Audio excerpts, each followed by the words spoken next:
Welcome to the Rugby Wire, the home of Zimbabwe conversation. I'm Brian Matamba. Today we're in Chinhoyi, and I'm joined with someone who needs no introduction. I'm joined with the legendary Patrick Gumunyu. Patrick Gumunyu, the current director of Loma Gandhi College. Patrick Gumunyu, welcome to the Rugby Wire. Thank you so much, and thank you for having me. Patrick, I want to take you back. Your journey is very long. You're the current director, sports director of Loma Gandhi College, but you've been sports director for several schools in South Africa and Zimbabwe. But I just want to take you back in the 90s when you got hired to become the sports director for Prince Edward under the legendary Clive Roger Barnes. What was the conversation when you left Mount Pleasant to join Prince Edward? No, actually, some very good question indeed, and do I still remember? But Clive was a man actually with a vision, and he always actually wanted to create opportunities for the young people like at Prince Edward School, but also the young people as well like who were thriving and with a vision to grow like in sport. So he identified me like as a person who could do that, and he took a risk. When I was 20 or turning 22, and very young, very young, a lot young, and wearing short shorts, Gumster shorts. You remember those days, yes. Yeah. And he asked me actually to take up a position of director of sport, which many people thought it was a high risk, but yeah, it turned out to be something different at the time. So when you were sports director at Prince Edward, you ran one of the biggest festivals in the world. It was still David Whited, then became Kotko. Yes. What was their experience as the festival director? Look, it was a wow thing actually to have schools coming across from Namibia, South Africa, Zimbabwe, like in some sides actually from as far as Australia, like in England, New Zealand. So it was a wow thing actually to be able to be in that position where you could attract most of these world-class schools to come to Prince Edward School to participate in our festival. And you remember actually these schools championships in 1998. That was the first, and that was actually the beginning of the World Cup under 20 championship. Actually, it all started at Prince Edward School. So that was good to see. All right, and apart from that, how challenging was it, whether David Whited or Kotko, how challenging is it, was a sports director just handling that? Look, the challenge is actually like always finding the resources, but I must also say like during that time actually the economy and resources were readily available, but also like people were supportive. But I would say like nothing much has changed. We still have the same support, the corporate support, the parental support, school support. So the challenge is always there. When you got a team, actually like all those challenges actually look a lot much easier. Then before I left Prince Edward, you introduced the Sprints Challenge. It was your brainchild. And are you happy that a couple years later it's still happening? Brian, that's legendary stuff actually. When you leave, when you start something and you want it to sustain itself like, and over the period and years to come. And I'm so grateful actually that event has not lost its identity. It's still attracting top schools. It's still running efficiently and regularly like on Wednesdays.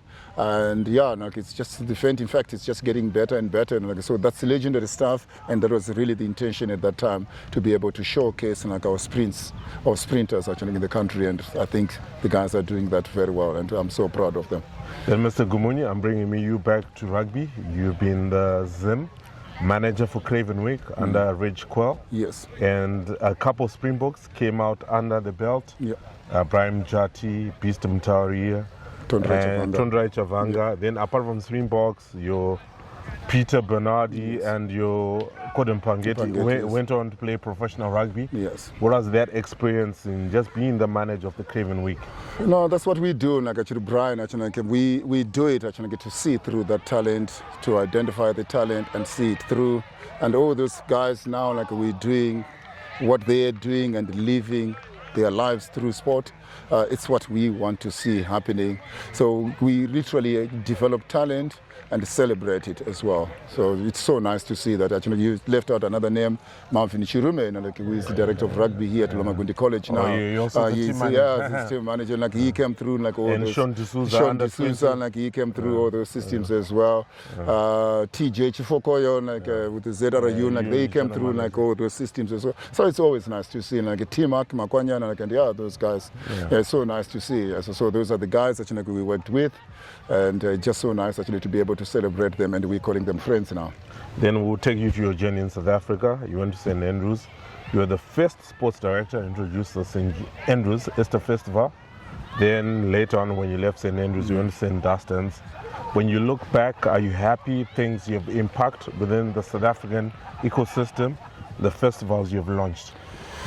Yeah, so it's very exciting move, and really one which many people saw indifferently, and I'm not too sure if many are aware of it.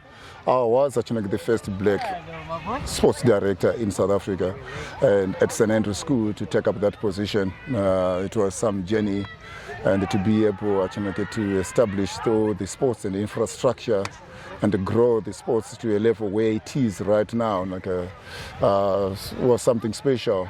And so I went on to move, as you probably know, to St. Dunstan's College, actually wanting to run some project there, and it was to grow sport and initiate actually some festivals and tournaments which are currently running right now. You would know, as they're running possibly the biggest co-ed festival in South Africa. So we started netball, hockey, rugby, and through relationships, we had some Zimbabwean schools coming along to support us, and today, as we speak, it is the biggest co-ed schools festival in South Africa, and the one to be at for most schools and most parents as well. And then we're bringing you back to Lomagandi, where the sports director, you've introduced the TENS Festival, another Gumunyu innovation. It seems like always the person who has launched things. Now, Brian, and I like projects. I like projects which create something different, projects which create opportunities. There was always a gap between our 7s and 15s. So Peterhouse and Hellenic, they run the 7s successfully, and 15s we played actually in the winter period. And I felt there was a gap just before schools took up tours. So we came up with the idea, and there was that period which we just managed to wedge in. And I thought we started off well, and it's an event which I really want to see grow, because you see a lot of talent coming through that. So before I close off, I'm going to take you back. You were part of David Whited, then became Kotko. Then when it became Dairy Board, you had left the country. But do you mourn that as much as we have Derby Day, which is a good festival, we're still promoting rugby, but do you mourn that we don't have such a festival that include the people, the marginalized community? Yeah. Do you mourn as someone who had that brainchild when you started David Warden and Kotko, and you wanted to include everyone? Yes.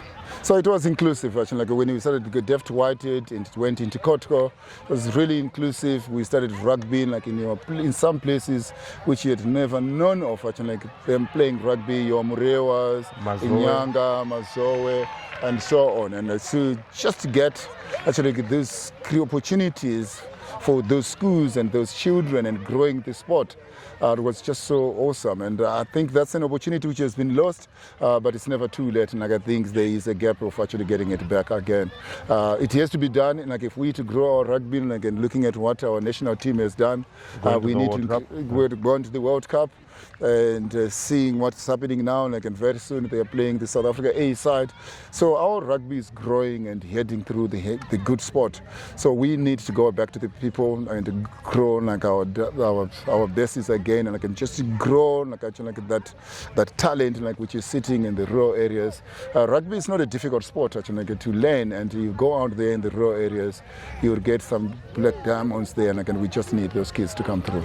So my parting shot, we're bringing you back to Lomagandi as a sports director. Apart from rugby or anything here, what can we expect for the Gumunyu, a hub of innovation going forward, like sports-wise across the whole board? Yeah, so really the intention is actually to make Gandhi actually the center of sporting activities in the country districts. Actually, a lot of things happening in the cities, St. George's, St. John's, but not so much happening in the countryside. So just to be able to set up activities like this, and those 10s and many others which are to come, and we'll talk about this at a later point, it's just so energizing, and that's why we do what we do, and that's why we stick around. So yeah, watch out this space. There is a lot more to come above rugby, like as we're going to be hosting actually like a massive football tournament in June. And yeah, we're looking so forward to that. Yes, and like we really want to create opportunities for the young talent. All right, Mr. Gumunyu, I don't want to waste a lot of time. You're a busy man. You're the sports director. It's game day. We're Lomagandi, the big game against Peterhouse. Thanks for having you on the Rugby Wire, and it's been a pleasure having such a legend coming to the Rugby Wire. Brian, thank you so much, and thank you for having me.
It's post-game. We're in Chinhoyi, the home of the Bisons. Sadly, the Bisons ran out of steam. If you look at the scoreboard, the Bisons lost 36-17. As much as they beat Falcon last weekend and they upset the Cards, but this weekend they just ran out of steam. And I'm joined with one of our analysts, Thabo Moyo. Thabo, can you take us through how the game went and how the Peterhouse bounced back from their loss from St. George's and outsmarted the Bisons here in Chinhoyi? Brian, 100%. This was a real seesaw affair, a real arm wrestle. I think both teams early on set their intentions out. They were not going to allow the other team to impose their will on them. And certainly Lomagandi, with the momentum of having won last weekend, maybe Peterhouse with the pressure of having lost last weekend to St. George's. This was always going to be one of those matches that was difficult to predict. And for sure, it was. But for me, it was good to see Lomagandi with a definite identity, with a definite DNA, boys believing in the coach's game plan a little bit more than they did perhaps at Derby Day, and a far more difficult Gandhi team than perhaps a lot of people expected to see in this season. Do you think Peterhouse, since they were licking their wounds, they came out charged up today? 100%, and who cannot be? There was a beautiful atmosphere today. Definitely, both sets of supporters were up for it.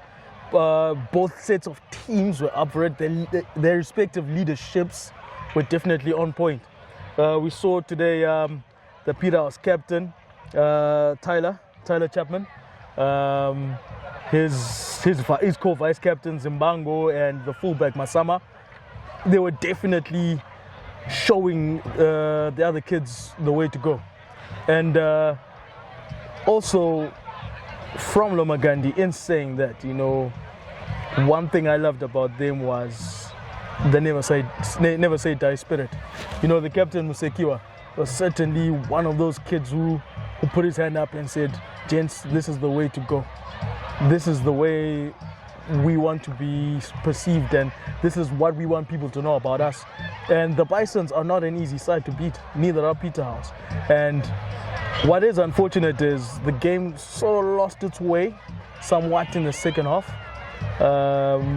Maybe a smidge of indiscipline creeping in, each side getting a yellow card, and somehow that upset the rhythm of the game.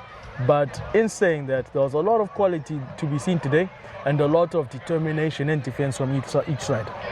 So signing off, it's week 2. Schoolboy Rugby is very alive in Zimbabwe, and Zimbabwe Sables are going to the World Cup as well at senior level. What's your analysis when week 2? Of Schoolboy or Zim? Schoolboy Rugby. Schoolboy Rugby is what it is.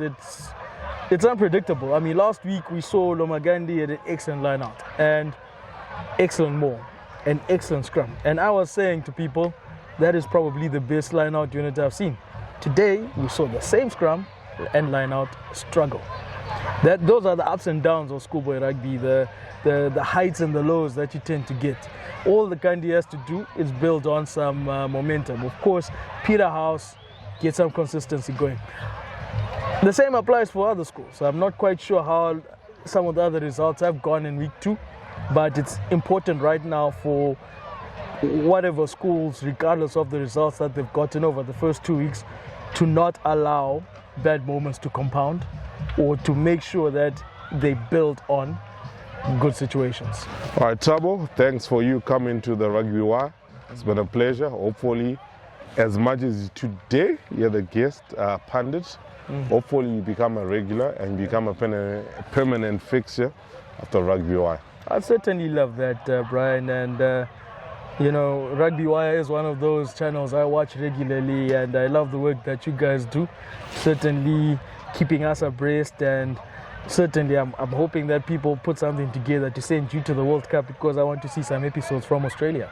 All right, you hear it. It's Thabo, we're in Chinhoyi, and it's me signing out. This has been the Rugby Wire, live in Chinhoyi, the home of the Bisons. I'm Brian Matamba. It's been the Rugby Wire.